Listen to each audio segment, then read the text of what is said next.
World during the Cold War. Democracy versus communism.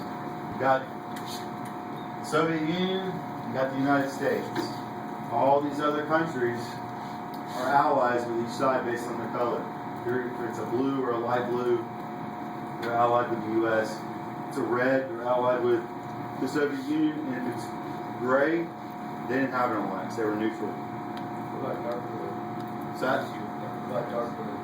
dark blue is it's aligned with the U.S. What it is the real dark blues. That's the NATO, which I'll talk about here in a little bit, which is an alliance of democratic countries. So what you're looking at here is basically this is how the world was. It was red versus blue, kind of similar to how it is today. Again, except it's Republican and Democrat. Then it's communist versus democracy. Roots of the conflict. What are the roots of the conflict between the Soviets and the United States? For the Soviet side, they reject religion and the idea of private property, which are two obviously big things in a democratic country: is freedom of religion and the right to ownership. And they accuse the U.S. of trying to gain control of European economies. And another big point for the Soviet Union was their vow to spread communism throughout the world. Now, the United States had a severe distrust for the Soviet Union, and they did not want to support any kind of forceful spread of communism. Really, they didn't want to support any kind of spread of communism.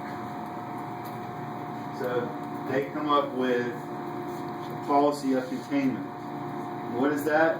That is a plan to keep communism within its existing geographical boundaries and prevent further aggressive moves. That's what that term, policy of containment, means. I'm going to go back here, I'll come back to that. The concept here that I'm trying to show you in this map, a lot of these countries are what we call satellite states or satellite nations. It's a country that is economically and politically dependent on another country. Vietnam, economically, politically dependent on the Soviet Union. So is Korea. The United States had allies that was the same thing. A lot of countries in Latin America were politically and economically dependent on the United States. So they backed them no matter what. Anybody else needs to cover that? We good? Everybody good?